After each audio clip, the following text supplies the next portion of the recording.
Hello and welcome to the third tutorial in our Essential Explorer category. This one is all about community management, specifically the types of reports that will give you great insight into what is actually happening in your communities and easily identify any opportunities. Let's jump down to the Communities dashboard where we can analyze the data directly in certain communities. In the search bar, you can search for the community or communities you want to look at. Deselect the current one and search for the one you want and click OK. Starting in the activity category, we can look into some high-level metrics. The Community Health Index is a fantastic report to stay on top of. It measures the interactive users each month as a percentage of all users who have been active at least once in the most recent 12-month period. We like to think of it as a traffic light. Green is good to go, your community is active and healthy. Yellow is slow down and have a look. Your active members may be dropping and you may need to give it a little bit of a boost. Red is stop. Your community is unhealthy. Less than 10% active members. It's time to look at the purpose of your community and evaluate if you're meeting it. Now the interactive members report. This is one of our go-to favorite reports. It shows the percentage of members who are interactive in the community. For the engagement to count as interactive, the member needs to post, reply, or react within the time period. We don't count those who just log in and scroll. You will notice in our quantitative reports a little flag marker. These are our goal indicators. Based on our many years of global benchmarking of Viva Engage networks, we've been able to identify what good looks like globally. The goal markers are only visible when the date range is covering at least 3 months. This is because the default goals are sensitive to shorter date ranges. If you like to adjust the goals, you can just click on the 3 little dots up here and click Adjust Goals.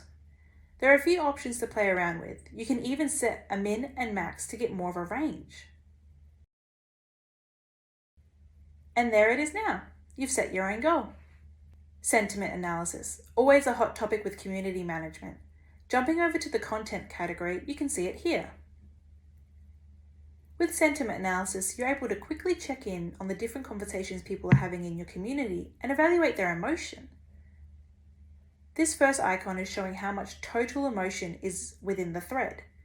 Emotion is a combination of positive and negative sentiment. Right next to it is the distribution of positive and negative sentiment. You can sort them in different ways. Priority will show the posts that have extra weight given to them via negative sentiment. Emotion, proportion, shows threads that have the highest proportion of emotion showed. Emotion total shows threads that have overall more emotion.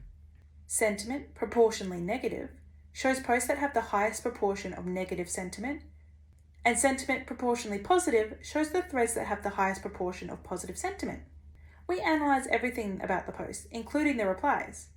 Clicking into the post, we can have a deeper look into the sentiment distribution. The bars on the left here represent sentences, and the different colours are green for positive sentiment, grey for neutral sentiment, and red for negative. The sentiment analysis is based on language. You can have a look on the right here at the different parts of the discussion that are picking up as positive or negative. Really helpful for any moderation that is required. You can also click here and open the thread in Viva Engage and jump into the conversation instantly. Thank you for joining us on this third tutorial as an Essential Explorer. You've learned how to navigate SWOOP, track your campaigns, and analyze your communities.